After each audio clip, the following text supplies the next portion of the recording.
Noite, a igreja de perto, a igreja de longe. Deus abençoe a tua vida, seja muito bem-vindo. A você que nos visita pela primeira vez essa noite, uau, estamos felizes por você estar aqui. Louvamos a Deus por essa igreja, família, é tão bom estar como igreja, esse ajuntamento, esse momento onde tudo pode acontecer. Por quê, pastor? É porque nós estamos diante de Jesus, é porque nós estamos adorando aquele que, para ele nada é impossível. Então, as duas pessoas concordou com isso, né? Quando nós estamos diante desse Jesus presente, um dia uma pessoa me falou assim: pastor, como eu gosto dos retiros, dos encontros. Eu falei: olha, eu também amo isso. Por que esses dias acabam? Por que esses finais de semana passam tão rápido? Eu disse para ela: por que você me pergunta isso? Ela disse: não, é porque eu tive um encontro com Jesus. Mas eu dei uma outra boa notícia para ela. Eu disse: olha, nós não precisamos sair deste lugar de encontro. Porque todas as vezes que nós nos encontramos com a palavra de Deus, quando nós se expomos às verdades de Deus, nós estamos tendo um encontro com Jesus. O Verbo se fez carne e habitou entre nós, e o Verbo estava com Deus, e o Verbo era Deus. A palavra é sobre ele, é Jesus Cristo.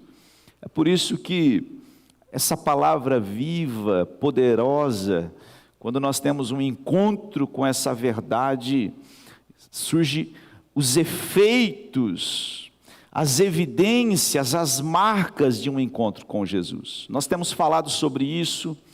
Os domingos nós temos falado especificamente de alguns personagens bíblicos. A pastora tem ministrado sobre a mulher samaritana, uma palavra abençoadora, o que causou aquele encontro com aquela mulher. E hoje eu quero falar sobre um outro personagem que se chama Zaqueu. Um personagem bíblico muito conhecido. Está no Evangelho, relatado no Evangelho de Lucas, capítulo 19. Eu quero convidar você a abrir a sua Bíblia, ligar o seu smartphone, ou acompanhar aqui na projeção. Evangelho segundo escreveu Lucas, capítulo de número 19. Se você ainda não ouviu falar sobre a história de Zaqueu, eu creio que certamente você já cantou essa história em algum momento. Regis Danese pregou essa mensagem de uma forma muito intensa no Brasil. Zaqueu, eu quero chamar a tua atenção que existe algumas peculiaridades, algumas chaves dentro desse encontro que Zaqueu teve com Jesus, que hoje serve para mim e para a tua vida. Por isso o tema da mensagem é o efeito de um encontro com Jesus. A propósito, não tem como nós termos um encontro com Jesus e ficarmos da mesma forma. É isso que eu creio. Então, por isso o Evangelho de Lucas relata esse momento a partir do versículo 1. Nós vamos ler os primeiros 10 versículos. A Bíblia diz: Jesus entrou em Jericó e atravessava a cidade. Havia ali um homem rico chamado Zaqueu, chefe dos publicanos. Ele queria ver quem era Jesus, mas sendo de pequena estatura, não o conseguia, por causa da multidão. Assim correu adiante e subiu numa figueira brava para vê-lo, pois Jesus ia passar por ali. Quando Jesus chegou àquele lugar, olhou para cima, ele disse: Zaqueu, desça depressa, quero ficar em sua casa hoje. Então ele desceu rapidamente e o recebeu com alegria. Todo o povo viu isso e começou a se queixar. Ele se hospedou na casa de um pecador. Mas Zaqueu levantou-se e disse ao Senhor: olha, Senhor, estou dando a metade dos meus bens aos pobres, e se de alguém extorquir alguma coisa, devolverei 4 vezes mais. Jesus lhe disse: hoje houve salvação nesta casa, porque este homem também é filho de Abraão, pois o Filho do Homem veio buscar e salvar o que estava perdido. Senhor, aplica esta palavra no nosso coração. Senhor, que não seja apenas mais um culto, mas que hoje, Pai, nós tenhamos um encontro com o Senhor. Abra os nossos olhos, ministra ao nosso coração. Pai, o Espírito da verdade nos guia toda a verdade. É o desejo do meu coração, é o desejo do nosso coração. Fale conosco, Pai, em nome de Jesus. Amém e amém. Esse encontro, quero chamar a tua atenção para que a gente possa entender o contexto, o momento, quando Jesus teve o encontro com Zaqueu. Nós precisamos dar atenção para algumas peculiaridades importantes. Primeiro, quem era Zaqueu? E a Bíblia aqui, o texto, ele dá duas descrições específicas. Primeiro, ali logo nos primeiros versículos diz assim: havia ali um homem rico. Zaqueu era um homem rico. Você imagina alguém descrever alguém assim para você? Não seria mais fácil falar assim: olha, o Zaqueu, filho do Beltrano, né? Esposo da fulana? Não, a descrição diz assim: havia um homem rico. Ele era rico, ele tinha muito dinheiro. Mas se a gente analisar um pouco, Zaqueu, a Bíblia fala, ali no versículo, nos últimos versículos, diz assim, olha, ali no versículo 9, houve salvação nessa casa, porque esse homem também era filho de Abraão. Então, Zaqueu era judeu. E para um judeu ser muito rico, a pergunta é: da onde Zaqueu tirava tanto dinheiro? Outra coisa, outra descrição que a Bíblia fala de Zaqueu é que ele era publicano. E nós precisamos entender quem eram os publicanos. Os publicanos, a Bíblia ela relata que os publicanos ele era um povo judeu que de alguma forma se vendeu a um sistema, porque naquela época Roma ela governava. Roma, ela dominava sobre Israel, trazendo cargas de impostos, de taxas. E aí o que acontecia? Os romanos, eles escolhiam o próprio povo judeu para trabalhar contra o seu povo. Os publicanos eram judeus que de alguma forma traíram o seu povo, porque eles os oprimiam, cobrando taxas, cobrando impostos. Então você imagina, vamos aplicar isso num tempo como hoje, para que a gente possa entender. Você imagina o povo brasileiro, os governantes brasileiros, povo do nosso povo, que foi eleito por nós, eles oprimiam o seu próprio povo. Vamos analisar de uma forma bem contemporânea. Olha o caso Lava Jato. Governadores, políticos, que foram acusados de desviar bilhões e bilhões de reais do seu próprio povo. Deixa eu fazer uma pergunta para você. Qual é o sentimento que você tem quando você ouve falar sobre esse assunto? Um povo, do nosso povo, que rouba o seu próprio povo. Vamos analisar, eu estava olhando o índice do IBGE, para que a gente possa entender um pouco a gravidade de algumas questões. Esse índice diz que mais de 1/4 da nossa população do Brasil, 54 milhões de pessoas estão vivendo em situação de pobreza. 26,5% da população do nosso país, do nosso povo, eles vivem com abaixo de R$406 mensais. O que isso comunica para você? Não é a nossa realidade. Glória a Deus pelo lugar onde nós vivemos, glória a Deus pela região que o Senhor tem nos colocado, mas existe um povo que é povo nosso, é nosso povo, que está padecendo nesse exato momento. E aí, quando você olha para a Lava Jato, quando você olha para os números, bilhões e bilhões de reais desviados da merenda, da educação, da segurança, da família, qual é o sentimento que você tem no coração? É assim que o povo enxergava os publicanos. Eles não tinham popularidade. Quem era Zaqueu? O chefe dos caras. Zaqueu era o chefe dos publicanos. Era um cara rico, era um cara chefe dos caras, mas tinha uma coisa que brotou no coração dele e que isso vai chamar a tua atenção. Ele queria ver Jesus.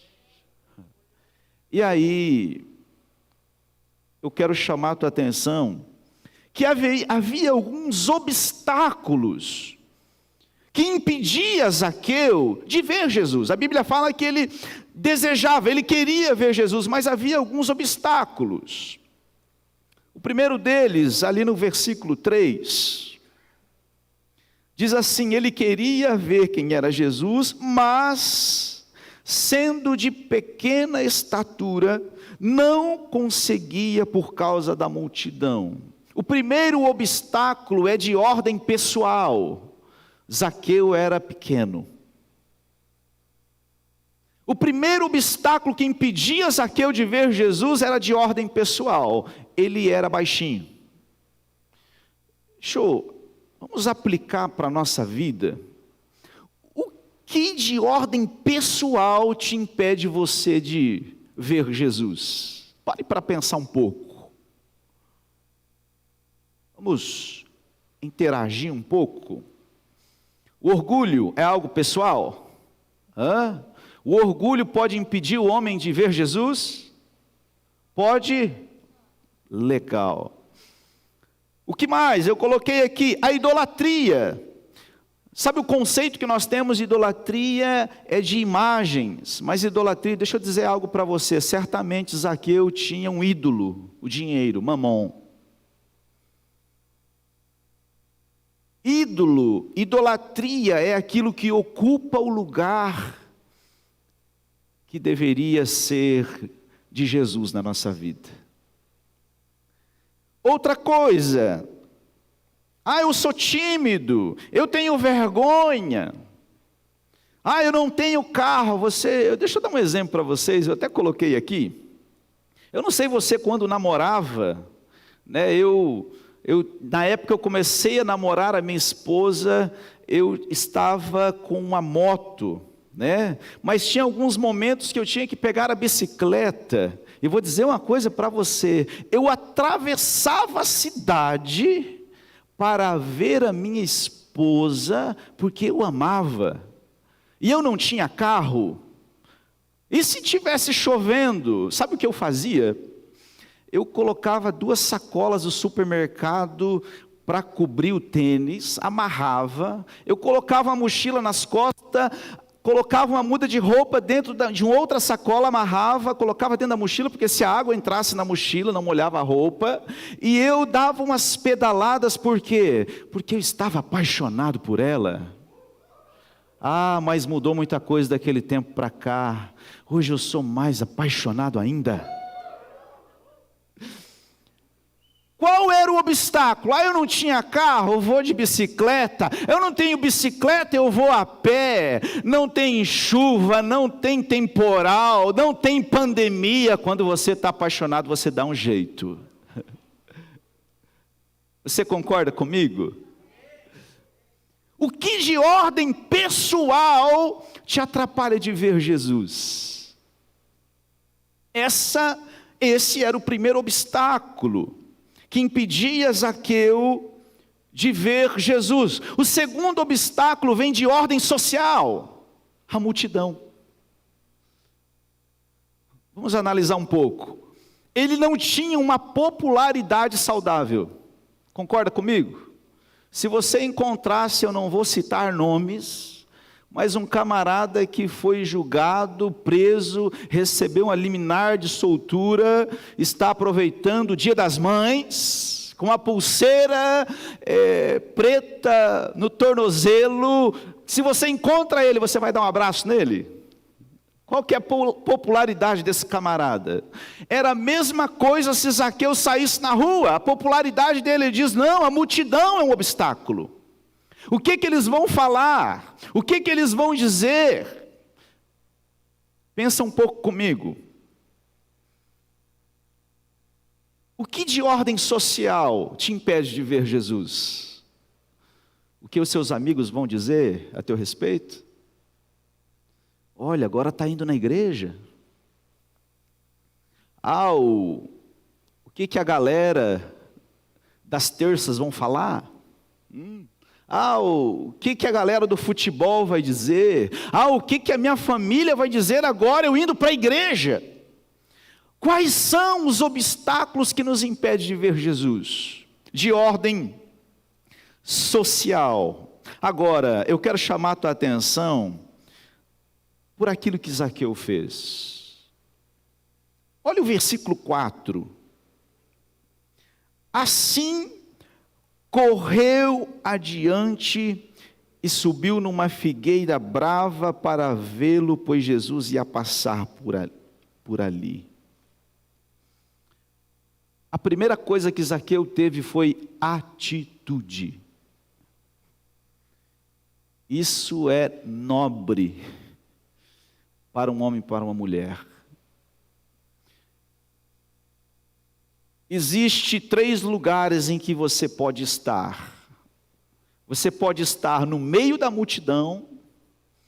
Isso significa que você é mais um no meio deles. Você pode estar atrás da multidão. Isso significa que você é o último da fila. Ou você pode estar à frente da multidão. Isso significa que você é a bola da vez. Você já viu aquele tipo de pessoas que estão usando máscara, vou usar máscara. Está na fila, não faz fila. Fica em casa, fica em casa. O que o povo faz, ele faz. Vou na igreja, não vou na igreja. Vou no supermercado, não vou no supermercado. Deixa eu dar uma deixa aqui para você. Eu sei que nós estamos vivendo um tempo muito complexo. E o Senhor tem ministrado muito ao meu coração. Nós precisamos ter cuidado sim da pandemia. Isso é uma realidade, está aí. Mas cuidado para que a máscara não seja mordaça. E que impeça você de falar do amor de Deus. Cuidado para você não ter um distanciamento celestial. Pastor, eu posso ouvir a Deus em casa? Claro que pode, inclusive tem muitas pessoas, Deus abençoe você que está na sua casa. Mas cuide para que você não se afaste de um relacionamento íntimo com Jesus. Fazer os seus devocionais, ter o teu tempo de oração, ter o teu tempo de entrega. A atitude que Zaqueu teve, qual foi? Ele correu adiante, ele teve uma atitude, um posicionamento, uma postura, uma disposição interior de fazer algo. Ele saiu da passividade, ele diz, eu preciso, em um determinado momento, ele diz, eu preciso conhecer Jesus, eu preciso ver Jesus, eu preciso ter um encontro com Jesus. Ah, mas qual era o problema de Zaqueu? Não era dinheiro, não eram as coisas, não, ele se deparou em um determinado momento que sem Jesus, o homem não é nada. Ele não procurou Jesus porque ele estava com problemas financeiros, ele estava com problema administrativo. Não, ele diz, eu quero conhecer Jesus, eu vou vencer a vergonha, eu vou vencer o medo, eu vou vencer a multidão, eu vou vencer os preconceitos, não importa, eu quero ter um encontro com Jesus. Isso me chama a atenção. Outra coisa, ele correu adiante e subiu numa árvore. Pode parecer comum, mas não é. Subir numa árvore, eu tive a oportunidade de estar em Jericó, eu conheci uma árvore, um sicômoro, como a Bíblia fala, é uma árvore de média estatura. É uma árvore como as nossas aqui, ela não é tão alta, mas ela chama atenção. E a Bíblia fala que Zaqueu subiu nessa árvore, nesse tipo de árvore. É como, imagina você, se um político, vou dar o exemplo do político para que a gente possa entender, ele viesse aqui, todo mundo conhecesse a cidade, o estado conhecesse ele estava de terno e de gravata, estava de pé no portão ali, esperando Jesus passar. Todo mundo, a igreja toda passava e enxergava ele. O que esse cara está fazendo ali? Por quê? Porque ele subiu de uma árvore para ver Jesus. Isso significa que a multidão via ele. Ele venceu o medo, ele venceu o preconceito, ele venceu as limitações. Isso me impressiona. Sabe, um desespero tomou conta do coração de Zaqueu. Deixa eu pedir para você, um desespero toma o teu coração para ter um encontro com Jesus. O que você faz de diferente para poder ir para um lugar de intimidade? O que você tem feito? Qual é a atitude? O que você tem feito de diferente de uma multidão? Ou será que você está atrás da multidão? Ou você é mais um no meio da multidão? Eu torço para que você seja o primeiro, porque certamente você vai ser a bola da vez. Engraçado que Zaqueu subiu numa árvore para ver Jesus, mas foi Jesus quem viu ele. Olha o que diz ali o texto, versículo 5, quando Jesus chegou àquele lugar, olhou para cima, ele disse, Zaqueu, desça depressa, quero ficar em sua casa hoje. Sabe o que me chama a atenção? Jesus chamou Zaqueu pelo nome.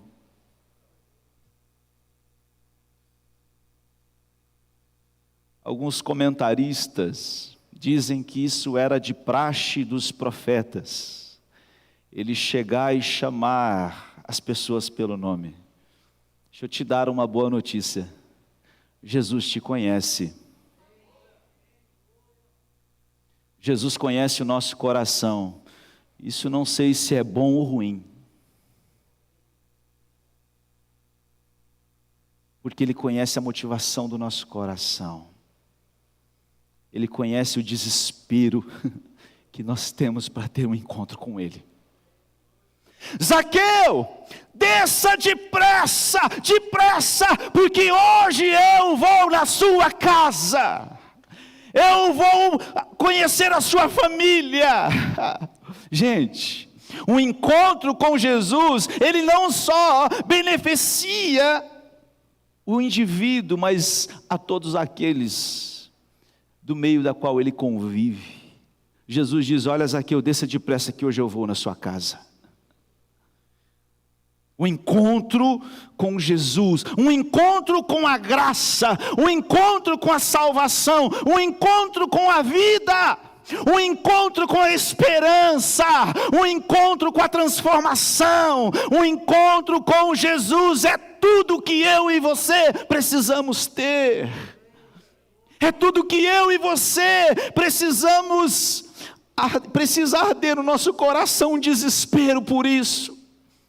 Sabe, o encontro com Jesus muda a nossa realidade, muda a nossa forma de pensar, muda a nossa mente, muda o nosso coração, muda a nossa visão, a nossa ótica. O encontro com Jesus é transformador. Sabe por quê? Deixa eu dizer por quê. Olha o que Jesus diz no versículo de número 8. Olha o que a palavra diz: mas Zaqueu levantou-se e disse: Senhor, olha, Senhor, estou dando a metade dos meus bens aos pobres, e se de alguém extorquir alguma coisa, devolverei 4 vezes mais. Sabe o que eu quero que você entenda? O efeito ou os efeitos de um encontro com Jesus. O mais evidente se chama arrependimento. Não tem como um homem dizer que teve um encontro com Jesus e não tiver uma atitude de arrependimento. Olha que interessante. Zaqueu, qual era o pecado de Zaqueu? Ele extorquia, ele roubava. Vamos analisar assim. Às vezes nós temos um entendimento de arrependimento um pouco equivocado. Arrependimento não é apenas parar de pecar. Vamos imaginar que o pecado é aquela caixa de som ali, e de repente eu tenho um encontro com Jesus e eu paro de pecar. Mas não é apenas isso. Porque o pecado está logo aqui, ó. E aí, volta e meia nós vamos viver com aquilo, mas eu estou perto disso, mas será que fazer só um pouquinho? Você sabe o que significa arrependimento? A Bíblia traduz isso como metanoia, mudança de mente. É um giro de 180 graus, ou seja, Zaqueu roubava. A Bíblia diz que ele teve um encontro com Jesus, e o que ele começou a fazer? Ele começou a restituir. Ele estava indo num caminho oposto. Senhor, se eu defraudei alguém, se eu extorqui alguém, eu devolvo 4 vezes mais. Quando de repente Zaqueu olha, porque ele tomou um caminho diferente. Isso se chama arrependimento. Arrependimento não é apenas nós pararmos de pecar, mas é dar uma viravolta de 180 graus e dizer: Deus tem o melhor para a minha vida, Deus tem um caminho diferente para mim. Se eu fiz isso, eu vou fazer diferente, eu vou honrar o meu Deus, eu vou viver de uma forma diferente. Você quer ver? Atos, capítulo de número 16, Atos 16, você conhece a história. Paulo e Silas estavam na prisão, foram presos, açoitados, humilhados, e eles estavam no cárcere. A Bíblia fala que os soldados, o carcereiro prendeu eles, depois deles estarem muito machucados, eles foram açoitados severamente, diz a palavra de Deus. E aí a Bíblia diz que Paulo e Silas, por volta da meia-noite, estava louvando e adorando ao Senhor. De repente, repita assim comigo, de repente, veio um som como de um terremoto, aonde as portas das cadeias se abriram, as correntes quebraram, e aí o carcereiro acordou. E a Bíblia fala que o carcereiro acordou, deparando com as celas abertas, ele tirou a espada e foi tirar a sua vida. Paulo gritou: não faça isso, nós estamos aqui.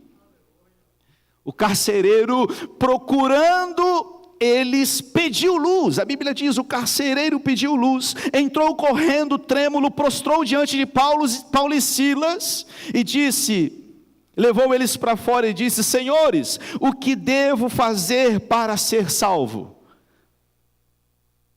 Eles responderam: creia no Senhor Jesus e serão salvos você e os de sua casa. E aqui a chave: eles pregaram a palavra de Deus a ele e a todos os da sua casa. Falei tudo isso para te mostrar o versículo 33.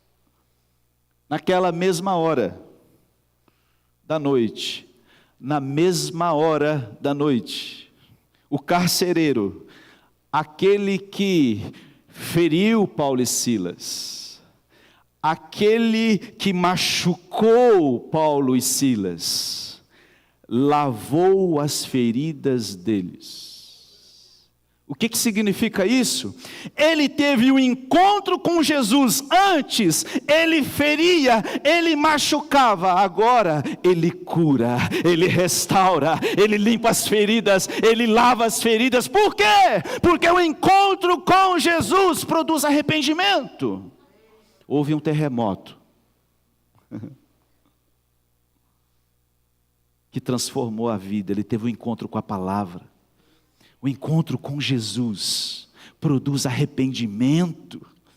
E arrependimento é: antes eu falava mal, antes eu mentia, agora eu honro, agora eu louvo, agora eu exalto, agora eu cuido, agora eu falo a verdade.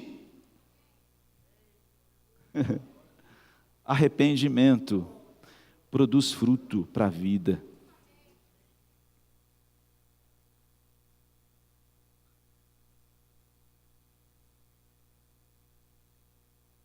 O efeito de um encontro com Jesus produz arrependimento.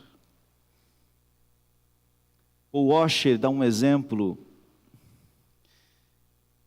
de que é difícil termos um encontro com Jesus e esse encontro não gerar marcas.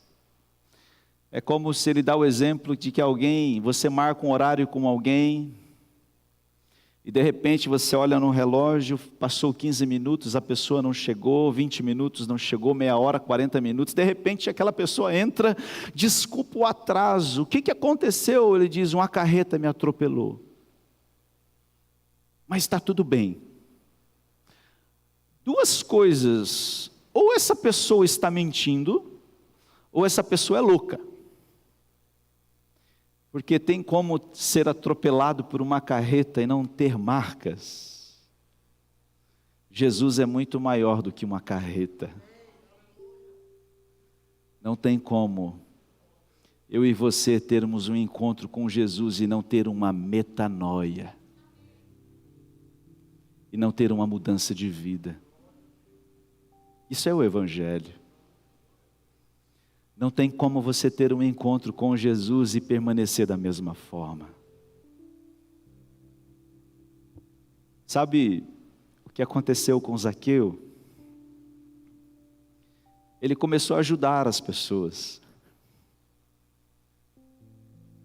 Antes, eles a oprimia. O encontro com Jesus nos leva a pensar diferente. Tito capítulo de número 2, versículo de número 11, fala sobre essa maravilhosa graça. Sabe, muitas vezes, as pessoas dizem assim: eu estou vivendo no tempo da graça, e nós estamos mesmo. Essa graça maravilhosa, salvadora, olha o que diz aqui: porque a graça de Deus se manifestou salvadora a todos os homens, sem exceção.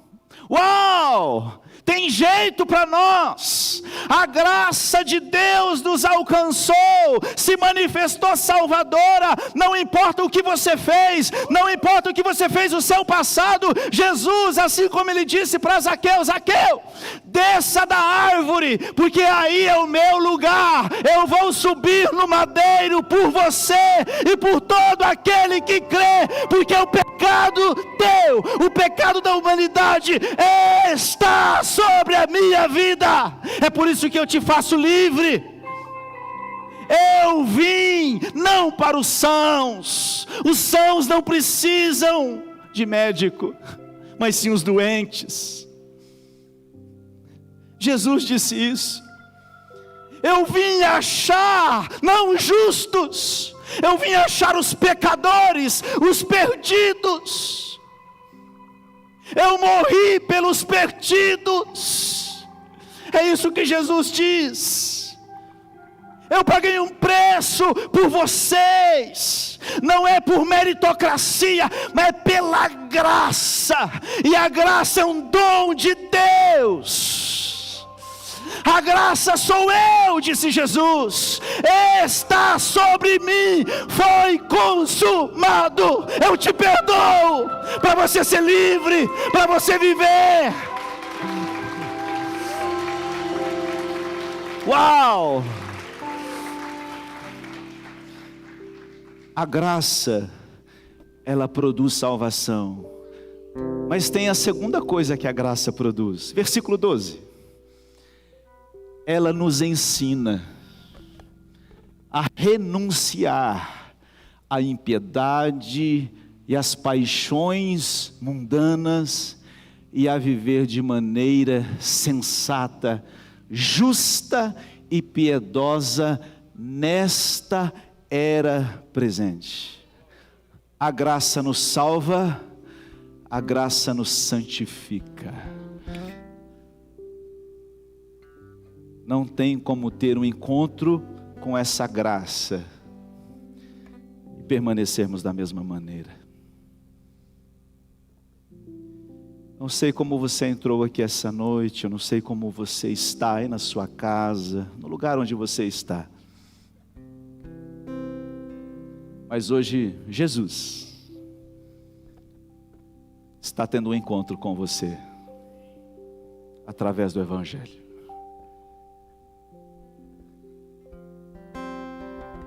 Faça como Zaqueu, tenha atitude, corra adiante, tenha um desejo ardente para ver Jesus, para se encontrar com Ele. Se for preciso, suba nas árvores da vida, para que todos saibam: eu sou perdido sim. Diga-se: eu sou perdido sim. C.S. Lewis, ele fala algo interessante. Tem uma frase que eu quero deixar para você, interessante. Ele diz que uma das maiores desculpas das pessoas é dizer: eu não vou na igreja porque lá tem pessoas piores do que eu. Já ouviu isso? Sabe o que define a igreja? Nós somos perdidos. Foi por nós que Jesus veio. Ele não veio para os justos, Ele veio para os perdidos. Pois o Filho do Homem veio buscar e salvar que estava perdido. E só os perdidos precisam de Jesus. Eu sou um perdido, eu preciso de Jesus. Aonde estão os perdidos aqui? Ei, a graça te encontra essa noite, a graça te envolve essa noite, Jesus te abraça essa noite, te coloca de pé, para você viver uma vida diferente, para você ir para casa, mas trilhar um caminho diferente. Vá, não peques mais, porque a graça te santifica, te dá força para você viver. A graça nos perdoa dos pecados passados, mas ela nos livra dos pecados presentes e futuros.